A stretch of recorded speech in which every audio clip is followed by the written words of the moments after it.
Okay, welcome everyone. Really nice to have you here again on this beautiful day, and I'm so pleased to welcome you to Chizu Omori, who's a North Oakland Village member, new to Ashby Village, who will be speaking with us, sharing some really personal and valuable insights about what it is to be live here in America and in this challenging time. So I'd like to just start with a brief introduction about Ashby Village and welcome you all to learn more, discover more if you don't know already. So Ashby, my name's Andy Gaines, and I'm the executive director of Ashby Village. We're a community-based nonprofit organization that's hosting this event and many others. Ashby Village connects us with each other, offering support and opportunities for meaningful engagement that enable us to age with a sense of belonging and dignity. Together, we're transforming aging in our East Bay communities. So as many of you know, as the vaccine has arrived and restrictions have been easing, Ashby Village is once again offering in-person and in-home services to our members. We're starting to open our programs.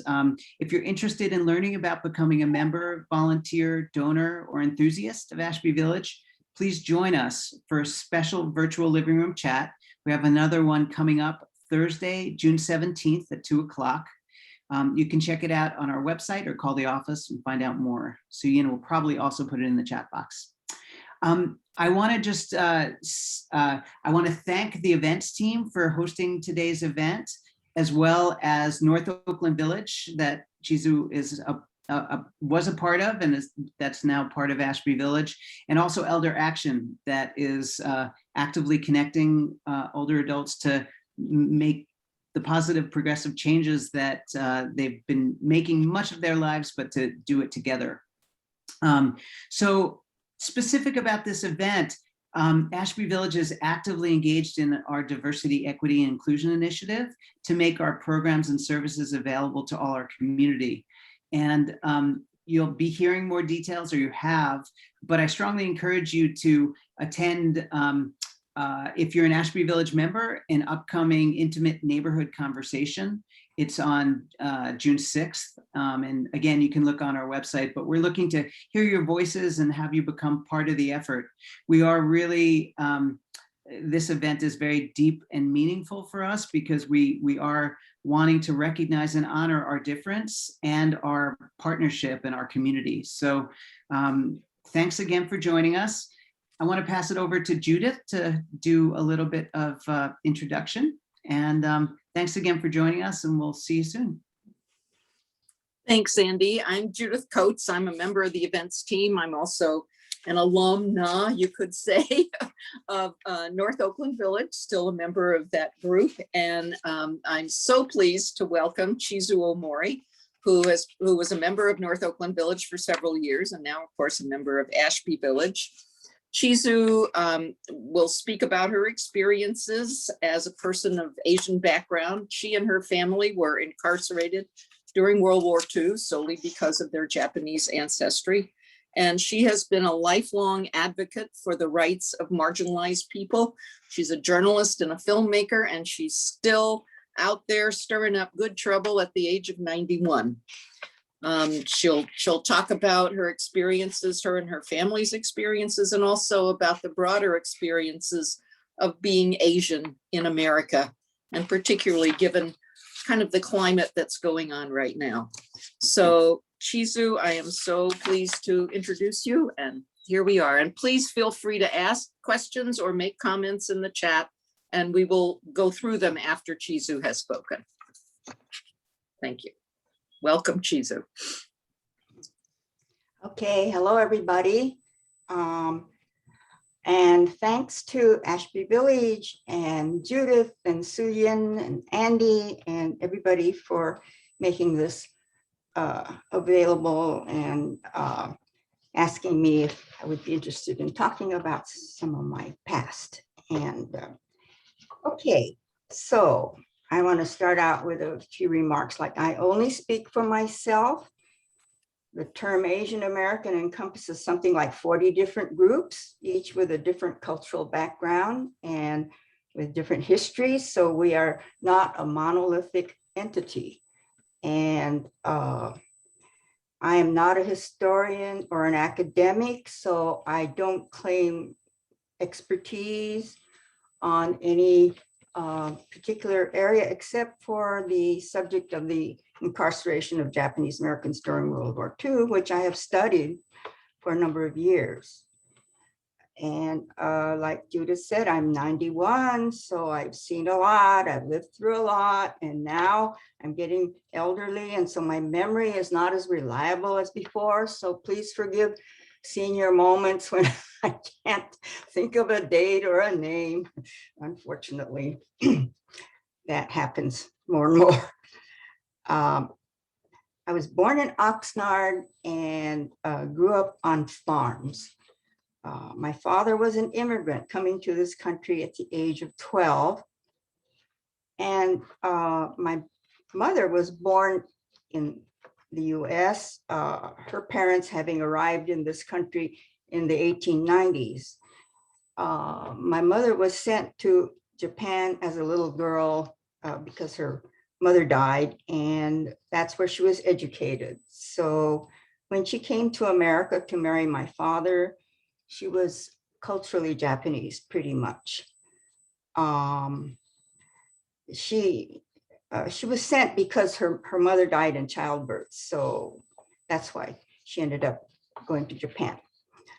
And the last farm that we were doing our farm work on was in Oceanside, California. I need to explain some stuff from, this is back in the 1930s.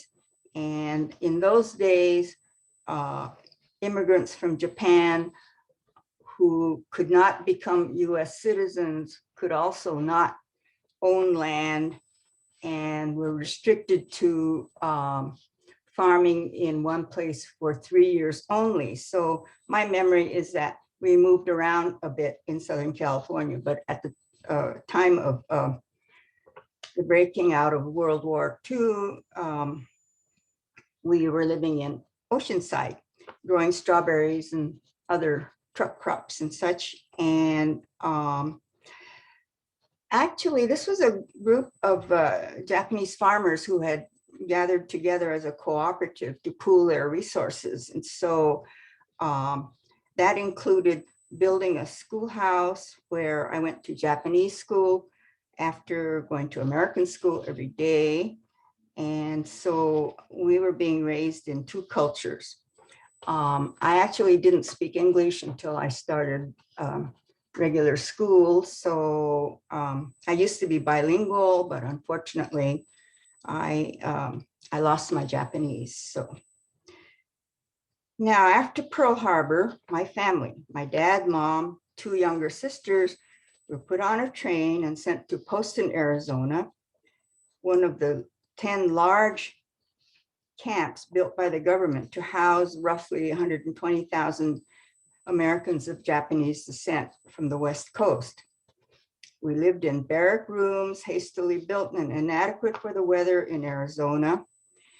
And arriving in May of 1942, it was already hot. And that summer we experienced temperatures of 110 degrees and over. And we had dust storms that blew the roofs off the barracks. And it was pretty unpleasant for us who weren't used to that kind of heat. And so looking back on it, it was just kind of like a surreal experience. We lived communally with something like 20 barracks organized into a block. So there were a whole bunch of blocks, and there was a common latrine, wash area, and mess hall in the block. So we lived, in these units of roughly around 200 people per block. And just the first few months were pretty dreary, and everybody in addition to the heat, they just had to make do with what the situation was, and that meant trying to fix up the barrack rooms to be more livable and just make life more livable for everybody. You know, I mean, I kind of joke about how, boy, that was almost like pure communism, because everybody that was there was in the same situation. We all, you know, ate communally, we bathed communally, we went, you know, everything was so regimented in that way. That is, they rang a gong, and that was breakfast, lunch, and dinner. And it took a lot to get used to that kind of life. I was in a camp from the ages of 12 to 15. And if anybody's interested, you know, you can ask questions about that experience. Anyway, I graduated from UC Berkeley after camp, and I became a political activist there. I don't know, you know, Berkeley has always had this reputation, but believe me, back then, boy, it was a great place to get an education, because everything was happening at Berkeley at that time. It was the era of McCarthy and the Big Red Scare, and students on campus were actively protesting against McCarthy, and I think it was the loyalty oath that was imposed on the faculty at UC Berkeley. And the students formed something which was called the Student Civil Liberties Union, and it was affiliated with the American Civil Liberties Union of San Francisco. So that's the kind of stuff we were doing at that time. And interestingly, at that time, there was legislation passed to prepare camps, just like they had prepared for us, for those considered too far left and dangerous and such. And one of the designated camps at that time was Tule Lake, which is one of our camps in Northern California, which became notorious for being the camp where they sent, well, it was a segregation camp. That's where they sent all the so-called disloyals, and that's a long story. But anyway, after about 10 years or so, I think they kind of repudiated that legislation establishing those camps. So thank goodness they didn't ever use the camps at the time of McCarthy. Anyway, so I lived in Berkeley during the time of the Korean War, the Vietnam War, the civil rights era of the 60s, and all the stuff that was happening in Berkeley at the time. Then I moved to Seattle, and at that time, our community, meaning the Japanese American community, was beginning to organize for a movement for what we called redress, which is to say, asking for an apology from the government for what they had done to us, and also for some compensation for our incarceration. And in addition to that movement, and I was active in it for about 10 years, there was a class action suit by a group of activists in Chicago. And I was a named plaintiff in that class action suit that went to the Supreme Court.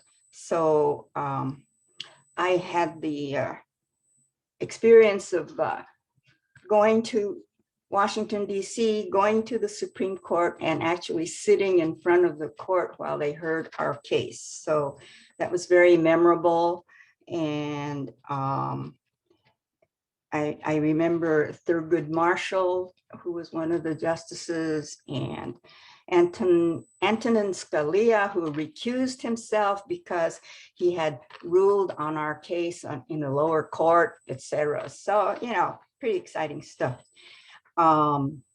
Actually, the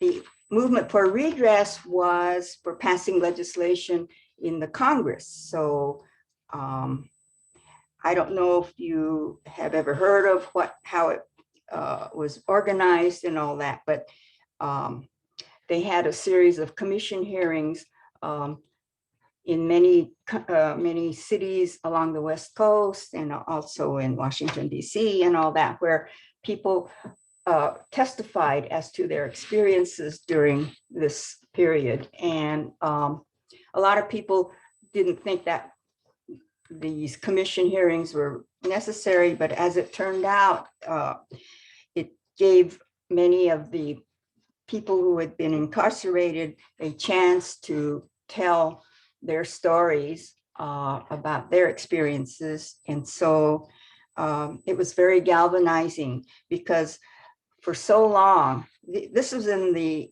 80s, for so long, so many of the people who had been in the camps really didn't talk about it much. In fact, a lot of them didn't even tell their children what it was all about. So the commission hearings were a revelation to the community in general, and got a lot of press and all that. So turned out to be a good thing to have done.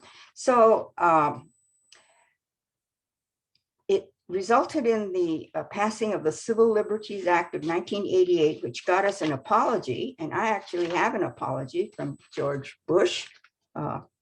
And the compensation was $20,000 for each surviving former incarcerate. That was obviously a very token amount, but nonetheless, it was better than nothing. And anyway, it was really something, because who sues the government, and actually, when we started, a big fraction of our community said, why are you doing this? Why are you stirring up trouble? We don't want to know, we don't want to hear about this. And, you're just going to make things worse for us again. So for myself, it was kind of like an educational effort.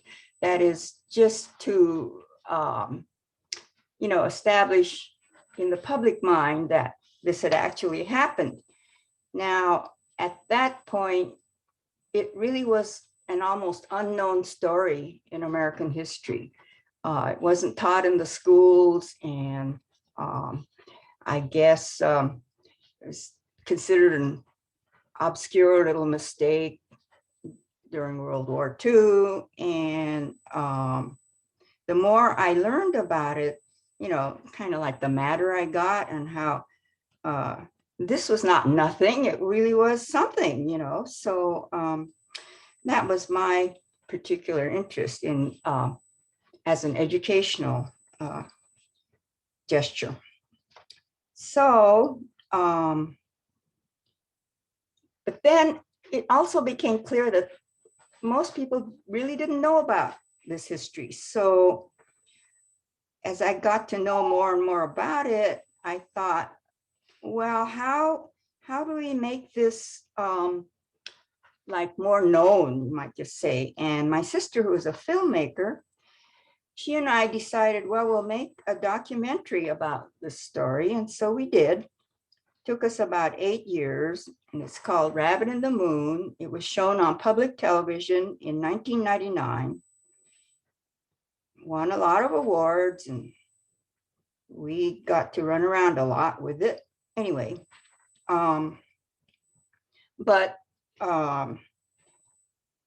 my interest in civil rights generally, and more specifically in the Black movement, and especially for things like Black Lives Matter,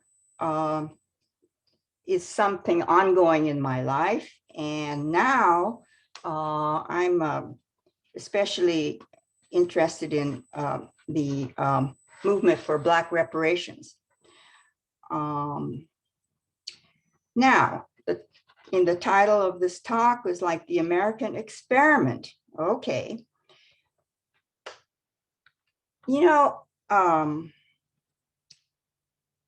I guess you have to look on our country as an experiment, because things have happened here that have never happened practically in human history, in that we are a multicultural, multi-ethnic, multiracial community, our whole country, you know, and here we're trying to get along with each other and to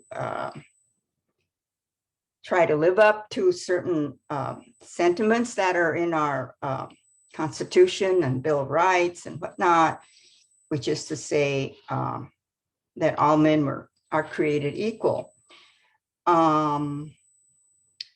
Well, these documents are put together, what, about 250 years ago or so, and I guess, you know, they were considered quite extreme and revolutionary at the time.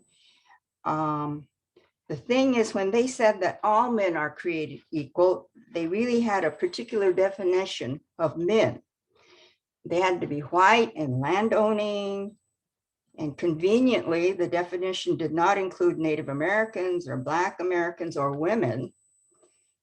And back then, there was a small number of states and a small population, and the documents were obviously designed for a white population.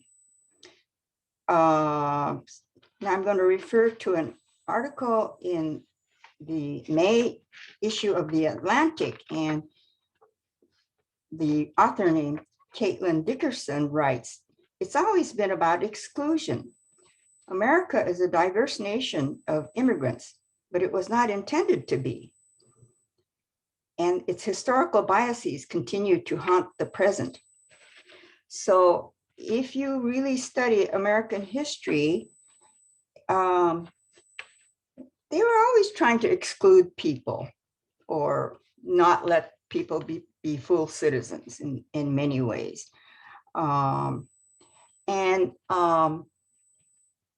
You know, we're grappling with this whole concept of white supremacy. And to be really honest, I think that in human history, we've been pretty tribal, and every group which accumulates a certain amount of power thinks of itself as the chosen people or the special people, superior people, and all that. And so, as it turns out, right, you know, America was based on this concept of, like, you know, the white people are kind of superior. I mean, I know that if the Chinese ever gain dominance, they will think that they are the special chosen people. So it's just kind of part of the human condition. And so in that sense, the American experiment is counter to human history, you might say. So, you know, it's special. Now,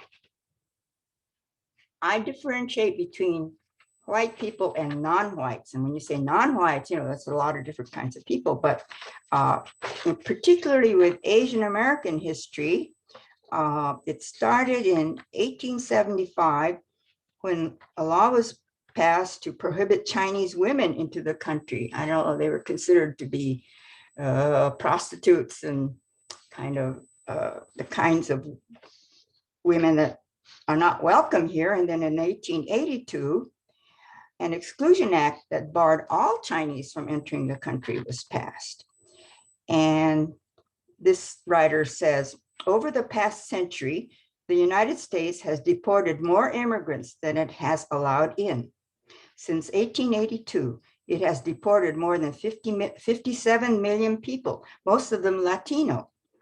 This challenges that simplistic notion of a long tradition where the United States has welcomed immigrants. At various points, immigrant groups were associated with specific illnesses, resulting in enhanced screenings by American authorities that were degrading and unnecessary.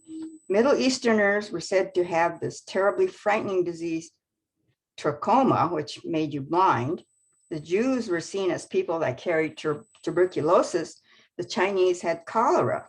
And this feeds right into today, where the virus, COVID-19, I don't know, it has various names, but has been pretty much referred to as the Wuhan virus or the China virus or Kung flu or whatever. Anyway, so it just sort of is the modern equivalent. This writer sees race at the bottom of many issues, and I'm inclined to agree. It is not the only factor, but often it is the major factor. And these days, some of our politicians have made it okay to say openly racist things. I mean, our last president banned people from Muslim and Arab countries, saying, you know, that they're terrorists. And then people from south of the border, he labeled criminals and rapists and drug dealers, and now diseased with COVID. And so, you know, there was a time when presidents couldn't get away saying those things. You know, they really would be jumped on by everybody and condemned for their remarks. Whereas for some reason, this president could say all these things, and some of us objected, but he continued to do this, and I think has created, you know, kind of terrible atmosphere for some of us. And in thinking about the media attention that has recently been paid to anti-Asian American violence and hostility and such and hate, I feel that this sort of thing has been going on from way back, especially in California. And so that you know, it is not new, but I guess they're beginning to collect numbers. Like they're saying something like there's been over 6,000 kind of incidents involving Asian Americans here in the past year or so, but we never kept track in the past, so we don't know. It appears to be, you know, more than usual. Well, let's see. We've had a hard year, a year of hardship and death and the closing down of our economic life, and everybody's been stressed out. Under these circumstances, looking for scapegoats and a lashing out is inevitable in this country. And I used to tell my Asian American friends and family that you can't get too smug and fall into complacency because you've made it into the middle class and upper middle class, perhaps. But something will come along to put all us Asian Americans under suspicion. Supposing we get into something like a trade war with China, we'll catch it.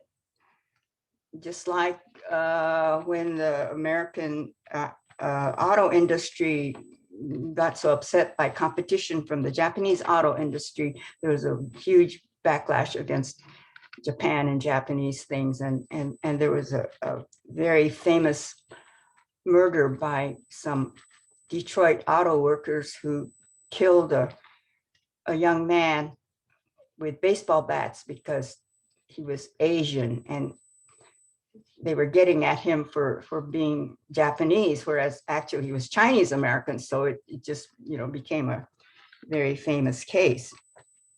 And the perpetrators, a father and son with the baseball bats, were never spent a day in jail. In fact, they were let off with a fine, I believe, something like that.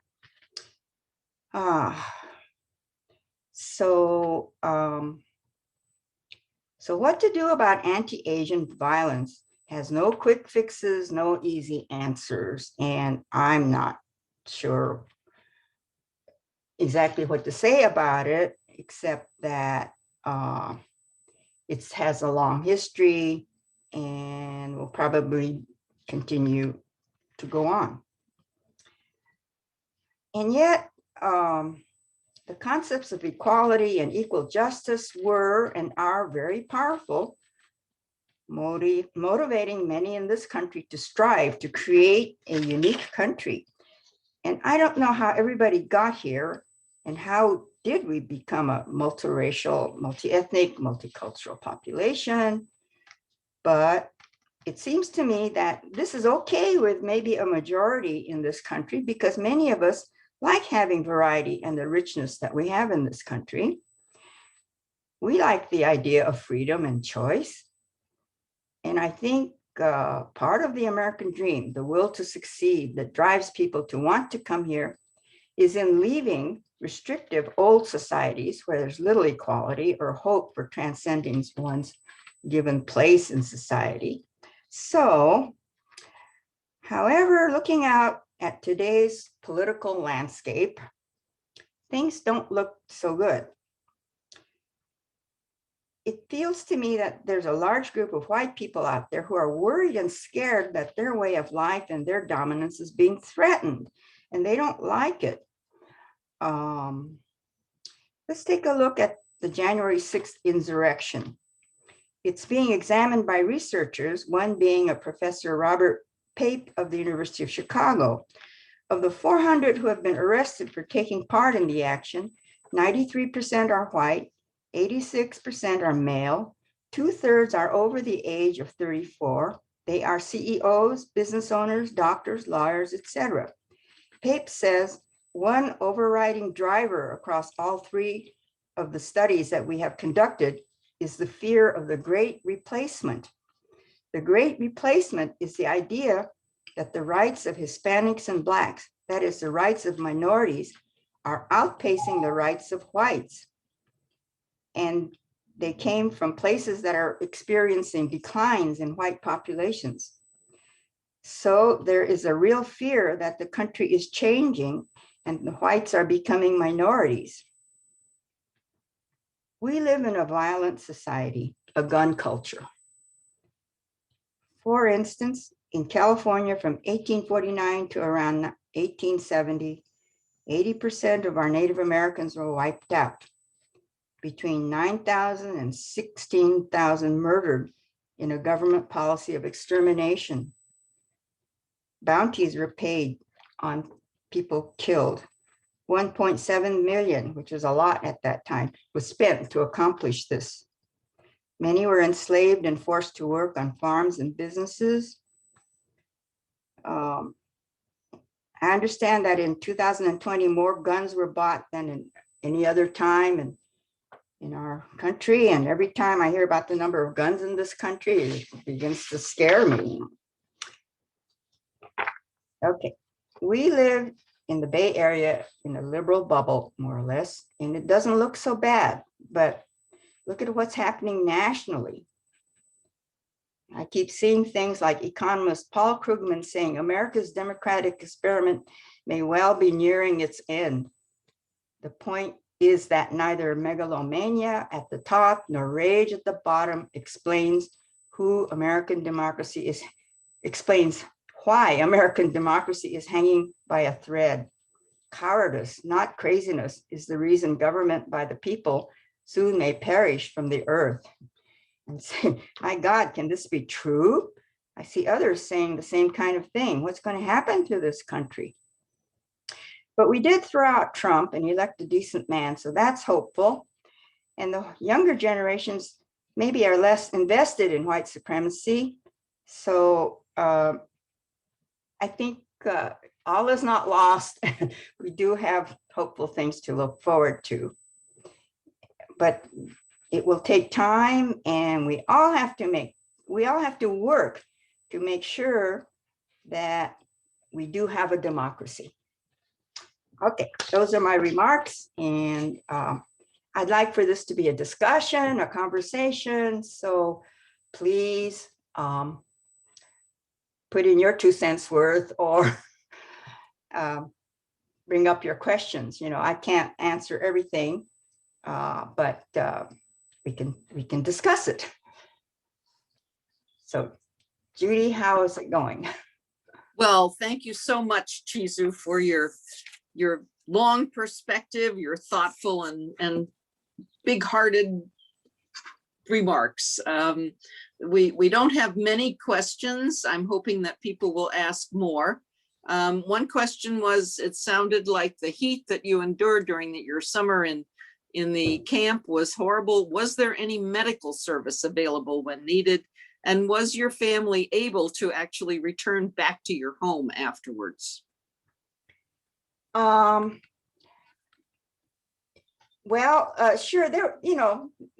There was kind of a hospital and doctors and such. So there were medical services, but of course they were relying on the inmates themselves, like the doctors among them, to man the hospitals and such. And I luckily didn't ever have to go to the hospital, so I don't know what it was really like, but supplies were short, and I've heard stories of people dying and such because there weren't proper medicines or facilities or personnel and all, or people who asked to leave the camp to go to a proper hospital someplace outside and being denied that kind of, being denied leaving the camp, so that they died. So, or something like a man having glaucoma or eye problems and couldn't continue his treatment because he didn't have access to his doctor and so became blind, that kind of thing. There's lots of anecdotal evidence that it was not adequate. Were we able to go back? Well, in my family's case, there was nothing to go back to. The land that we had been farming had been turned into Camp Pendleton, the Marine base in near Oceanside. And so we had nothing to go back to. Interestingly, my father had been working on a project in the camp, which was going to supposedly supply fish for the people in the camps. And so he met this man who had, of all things, a goldfish farm. And apparently he had people maintain it because he still had this business. And so my father was asked, would he like to work on the goldfish farm? So that's where we went to when we first came out of camp. We went to work on a goldfish farm in Westminster, California. Anyway. Interesting. Somebody else, there's a lot of curiosity, I think, about that experience. Somebody else asked about how was the education and how much freedom of movement did you have while you were there? Well, of course, we could roam around within the camp, and all of the camps were put into desolate places. So there wasn't much to go out to, particularly like our camp. We were on the edge of, it was near the Colorado River, which was the line between Arizona and California. And so even if you decided to run away, there wasn't any place to run away to. And so I don't think that, but it just depended on the different camps, because some places were near towns. And so occasionally people would be allowed to go in to a town to do a little bit of shopping or something like that. So now being in the middle of the desert like that, we were allowed to go hiking and exploring and that kind of thing. So the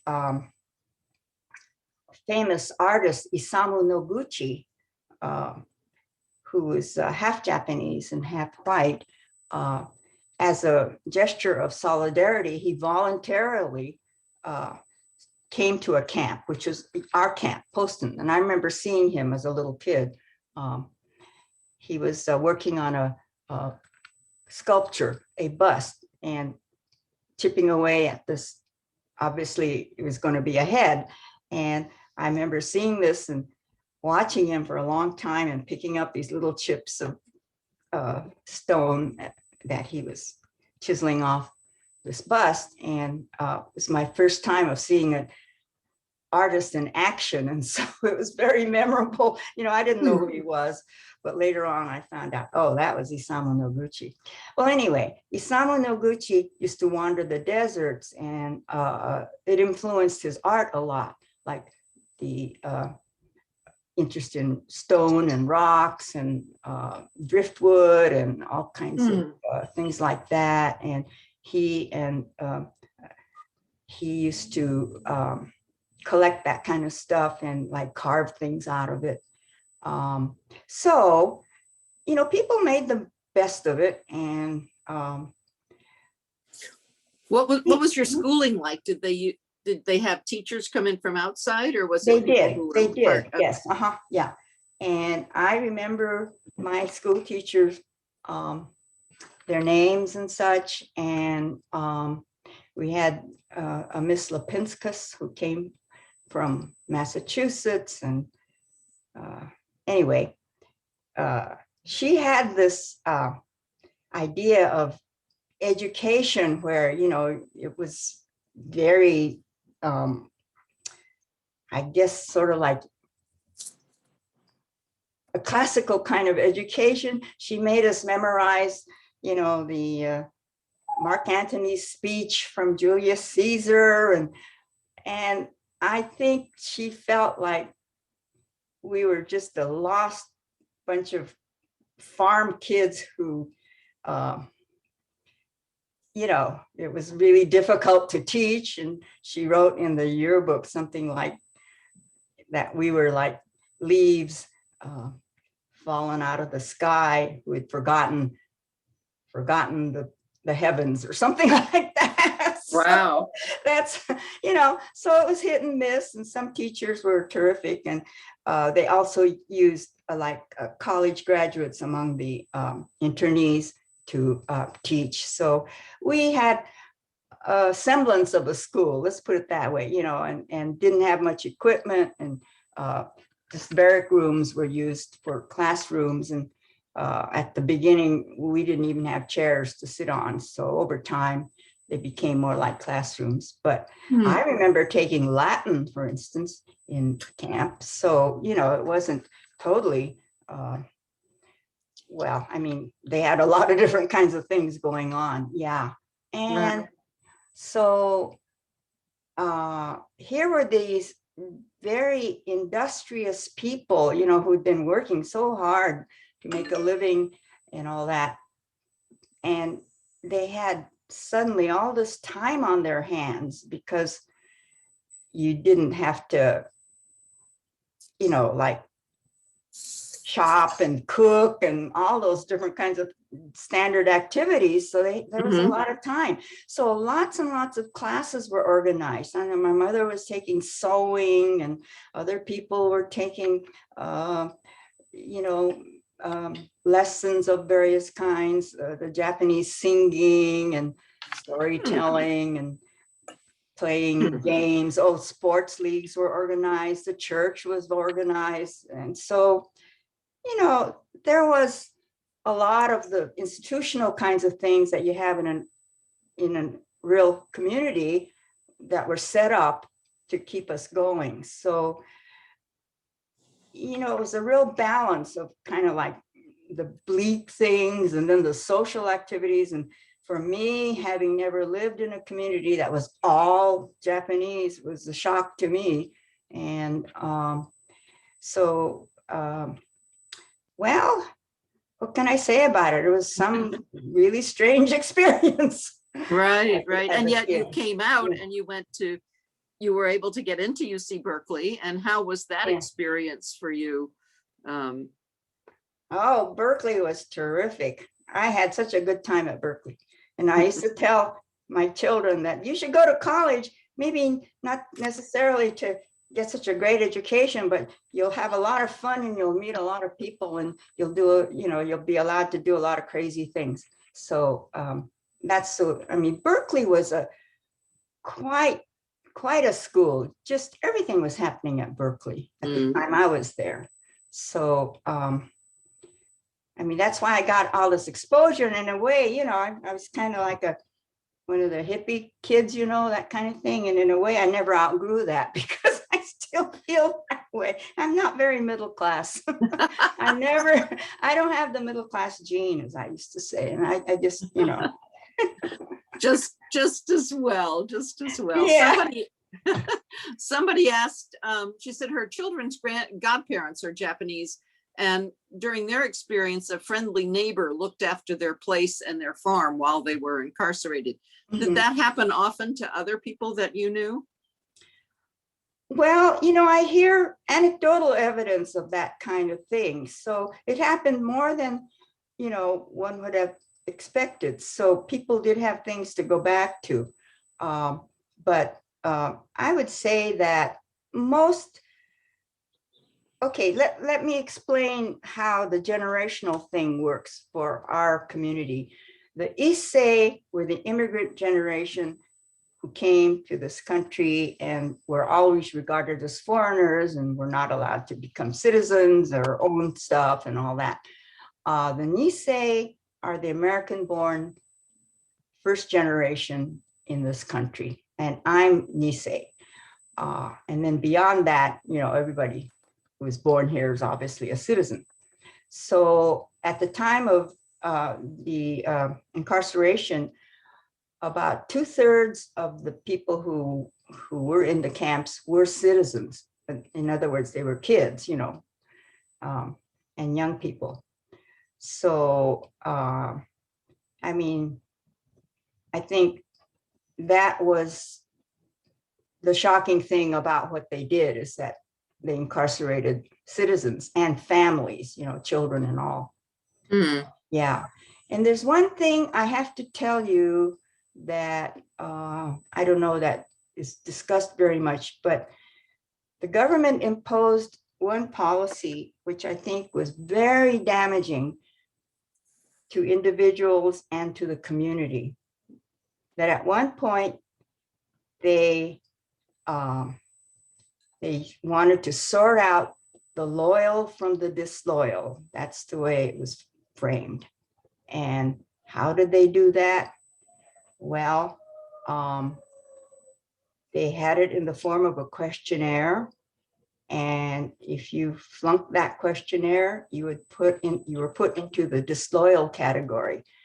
And you could flunk that in the sense that if you had spent too many years in Japan as a child, or had relatives that were important people in Japan, or your religion or Shinto and all that sort of thing, if you were, you know, like that, you just sort of got automatically put into the disloyal category.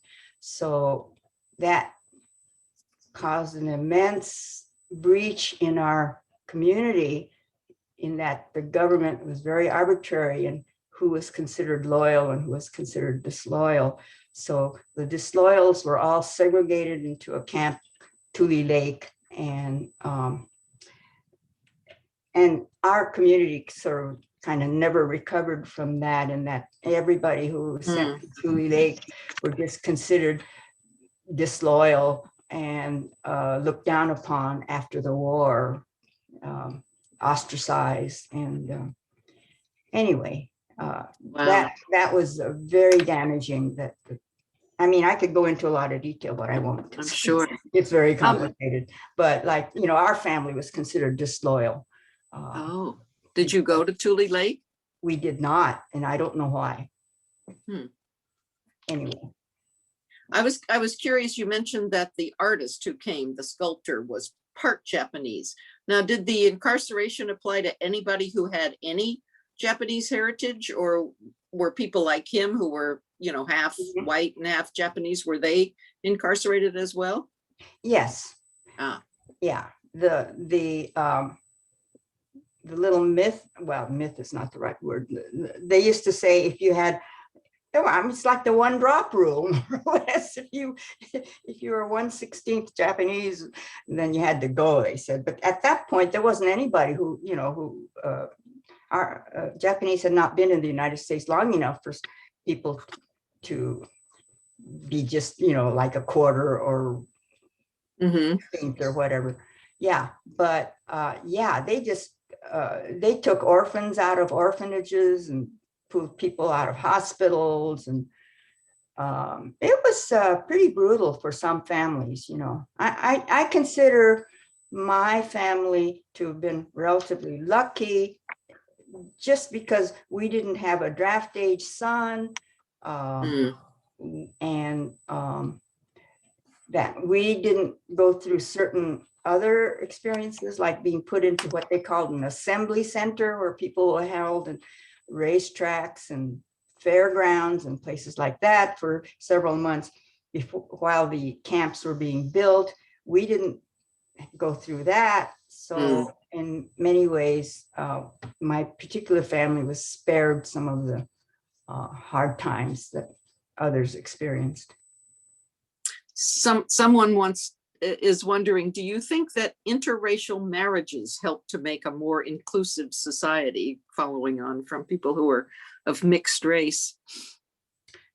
Well, very interesting. This morning, I happened to catch a documentary on HBO, I guess it was, and it was the case of Loving versus Virginia, the case that went to the Supreme Court, and which finally struck down all of the anti-miscegenation laws, which is to say, in the South, that Blacks couldn't marry whites and all that. And so Loving, interestingly, that was their name, was a case where a white man refused to give up his Black wife because in the state of Virginia, that was against the law. So in 1967, that went to the Supreme Court and was struck down. Yeah, my children are half white, so to speak. I mean, you know, who cares anymore? But, you know, I hope that's the tendency in our country, because, you know, the more mixed we are, should make for more communication, and, you know, you get to know people that way. Yeah. And right. We open our hearts and love each other. Yes. Know? And I was very lucky, because when I married my white husband in 1954, you know, the law had been struck down in California the year before or something like that. So nobody said anything. We just went to the justice of the peace and got married, and nobody, you know, it was no big deal. And we were seniors in college. And the only person who said anything to me was an art professor who said, "Gee, why are you doing this? Think of your children." And I looked at him and said, "What are you talking about?" You know, it didn't occur to me that my children would suffer from this kind of thing. Anyway, you know, I was just kind of a sassy kid, I guess, and I didn't even think about those things. So, you know, so my kids got along just fine. It just, you know, was no particular problem. But, you know, I mean, we're living in this liberal bubble in this Bay Area. So I guess at that time, I kind of remember that me and my husband were being kind of collected by people, because we were kind of an exotic couple, I guess, or something like that. So we got lots of invitations to go places and stuff. But, you know, I wasn't thinking in those terms. So anyway. Right. A couple of people asked questions about how you managed, or did you have money available to you when you were in the camps to spend? Were there any financial institutions, or how was that managed?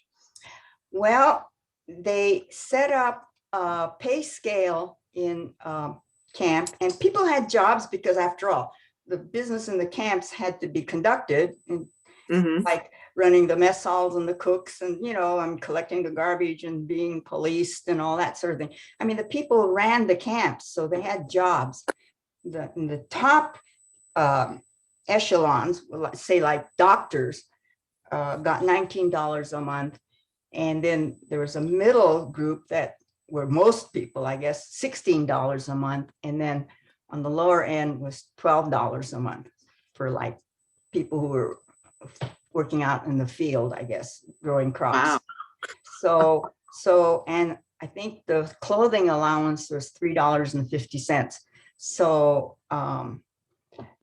I mean, I know that doesn't sound like very much money, and it went farther in those days, but it still wasn't very much money.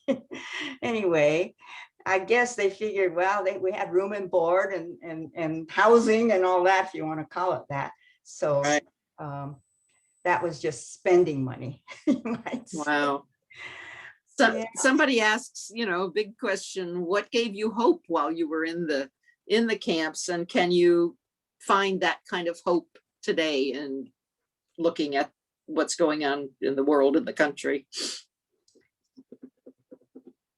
All I can say is you never know what's going to happen. So I mean, it's kind of hard to live if you have no hope. And so I prefer to have hope than not to have hope. And I guess we're going to weather what we're going through right now. But, we're really facing, I guess it's really going to be a battle of philosophies. And here's a letter that somebody sent into the newspapers over an article on the 1619 project. Do you folks know what that is? That's the New York Times project, which is that's the date when the first slave arrived, or first person who was destined to be a slave arrived. And so here's a letter which said, "Come on, you dumb woke boomers. America is a white nation built by white people for white people. And you are asking them to give up their country because you feel guilty about the slave South. It's simply not going to happen, okay?" So Wow. you have people who feel that way. So that's it. How are we going to bring somebody like that around to accepting that it's not so white anymore, or that everybody, we still have it on our books that we have equal justice for everybody and that kind of thing. And so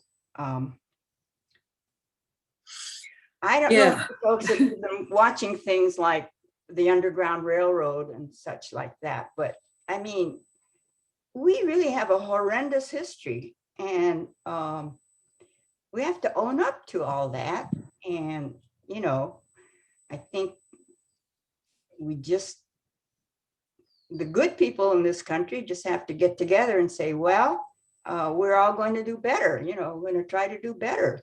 So hopefully younger people are less prejudiced than the older people. So that's the great hope, One question is, given your experience with the reparations that were, given to the Japanese Americans, do you have any thoughts about the best forms of redress for the Black community?